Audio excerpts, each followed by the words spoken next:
Hey everybody, thanks for tuning back into another episode of The Loud Bostonian. Today we're going to be doing another segment of the news this week. In this segment, I'd like to pick 3 news stories that dropped over the last week and talk about them in depth. Our 3 stories today are Greg Nicotero, famed costume designer, has signed on to create the costume in Spawn. Alec Baldwin, he was in and then out of the Joker movie, and the final Predator trailer has dropped. So right at the bat, let's jump into the Greg Nicotero stuff. So Greg Nicotero, who those of you who don't know, is a costume designer on the show The Walking Dead. He's directed several episodes of the show himself. So any of the time you see a cool costume design, you see a cool zombie being ripped apart, or just a cool design on a zombie, that's Greg Nicotero's work. He does a great job on that show, and he really makes zombies pop. So him signing on to be in Spawn is fantastic. For those of you who don't know what Spawn is a comic character from the 90s, from the Image comic line. Backstory on Spawn is he's an assassin named Al Simmons, who is basically set up, gets killed and murdered, sent to hell, where the devil gives him the choice to become the character Spawn, go back to Earth so that he can be with his wife. Obviously there's some backplay there with the devil Malbolgia is what they call him, basically setting him up for failure and wanting him to destroy Earth so that he can take over Earth and destroy heaven and all this huge backstory. But that's not important. The character design is unbelievable. It was a really cool design. Image Comics has been known for nailing characters throughout the 90s and creating some of the most iconic looking characters out there. Spawn is no exception. So Greg Nicotero signing on to design the suit is going to be fantastic. Now, there was a 90s Spawn movie that was made, and it's pretty terrible, you know. John Leguizamo is pretty good as the clown, but aside from that, it's a very terrible movie. It doesn't hold up well. They went some very odd choices with a digital cape before visual effects were in a place that they could do it right, and even the costume looked kind of funny. But in recent days, with suits like Deadpool's suit from the Deadpool movies being like so realistic to the character and looking great, there's hope out there that this Spawn suit could look fantastic. With Greg Nicotero designing the suit, it could be really good. I'm expecting it to look fantastic. So I'm really on board for that. I hope they go, like I said, I hope they go somewhere in the Deadpool realm where it's a physical suit and not some kind of CGI mess that they could try to put on there. Jamie Foxx has been cast to play the lead role of Al Simmons, aka Spawn, so all things considered, this movie seems like it's shaping up to be pretty good. They have a pretty low budget, but I think that they're aiming for that for a reason. They know that this property could be something much bigger, and they're just not trying to get too far ahead of themselves by having a $150 million budget movie that they can't possibly make that return on. So I'm looking forward to the Spawn movie, and I think it's going to be great. And Greg Nicotero signing on to be the costume designer is nothing but good news for that movie. So the next bit of news we're going to get into is Alec Baldwin. Alec Baldwin...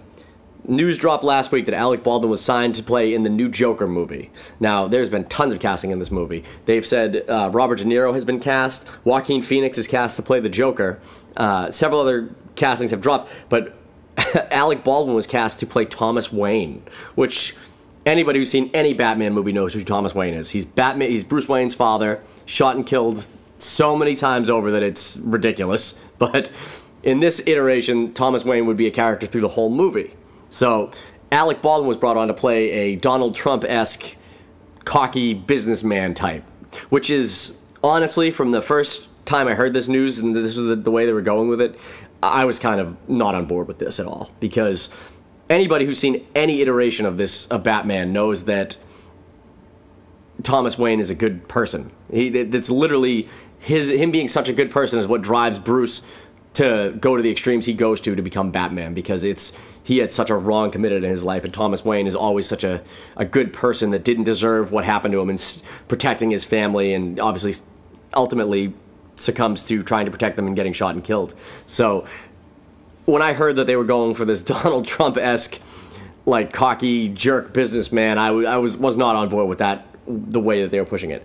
However, from what we've gathered from the rumors around this movie and the news that has leaked, is that this is a total Joker perspective on this movie. It's just a Joker movie, so it would...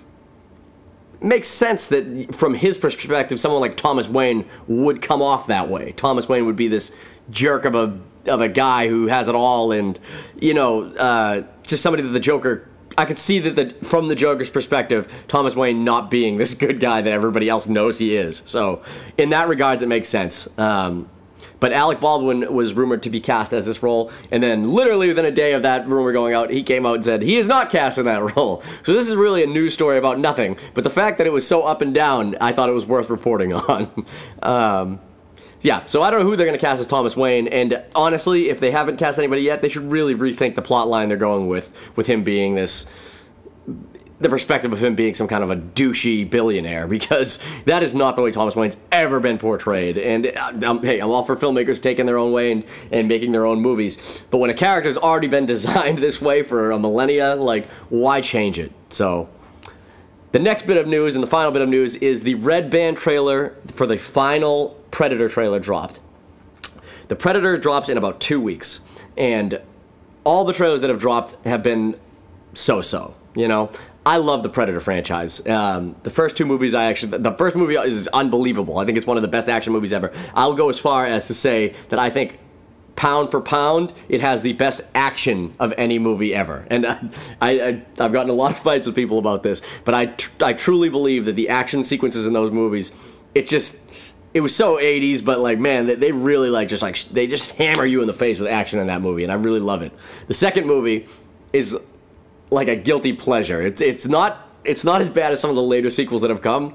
Danny Glover does a decent job in the movie, and it's got some great lines. Gary Busey's fantastic, but it wasn't as good as the first one, but it did expand the lore of the Predator, which I liked. The sequels after that are just terrible. The Adrian Brody movie, The Predators, was pretty good, but Adrian Brody, it was miscast. That movie would have been much better if they'd cast somebody who actually could be an imposing threat to these Predators. Skinny Adrian Brody was not a good cast in my opinion, but Predators was okay, and now The Predator is coming out. Shane Black is the director of The Predator, and he is known throughout the world as having being a director and writer, some of the best franchises out there. The Lethal Weapon franchises are his baby. He wrote them, and all the good ones were done by Shane Black.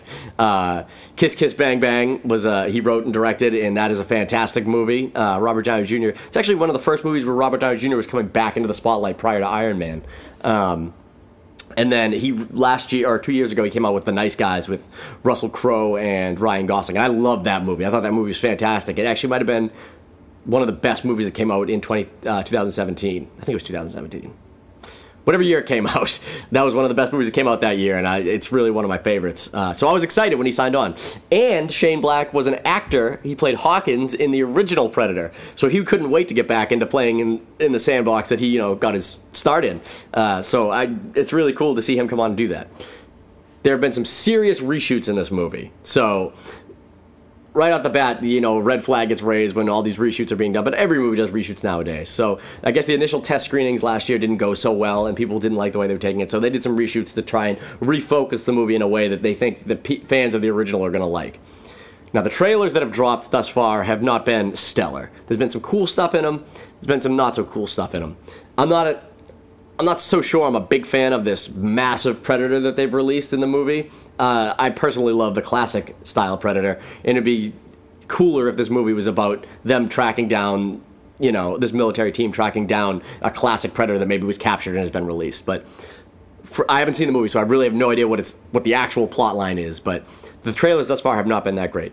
Now, this final trailer that they dropped was fantastic. It was so much better than the other trailers. This should have been the only trailer that they ever showed for this movie, because 2 weeks out, I was already going to see this movie, but now I'm super excited to see this movie. So in this trailer, there's tons of carnage, there's tons of death. You see the Predators just going fucking ape shit and like really messing dudes up. This is one scene where you see one of the Predators holding a guy, and he's literally got his arm blade, and he's just jabbing him with it like 1,000 times. One of them sends a scorpion-esque harpoon spear flying through a guy, and there's just blood everywhere, and you see the giant Predator shoot one of his blades out, and it just cuts a dude in half, and it really got me excited for this movie in a way that the other trailers hadn't at all. So suddenly I think that this movie could be good. And now, maybe the trailer just went too far and showed me all the good scenes, and this movie's gonna suck. But if those scenes that they've showed me are you know, maybe a quarter of the action, and the story development is around those action pieces, then at least it'll be better than the AVP franchise. So, fingers crossed that this movie's gonna actually be good. That's gonna do it for me today, guys. Let me know what you thought of the topics I brought up today. Let me know what you thought about Greg Nicotero being signed. Let me know what you think about the Alec Baldwin scenario that happened last week. Let me know what you think about The Predator coming out, and if the last trailer finally got you excited for it. On a side note, when The Predator drops, a friend of mine, Roberto, who has his own channel called Sunday with Buds, he and I are going to see this movie together. So we're going to be doing a combined show for that week, and I hope you guys will tune into that too. Anyways, thanks for tuning in. Like the video if you like the content here. Subscribe, hit that button below. Thank you so much.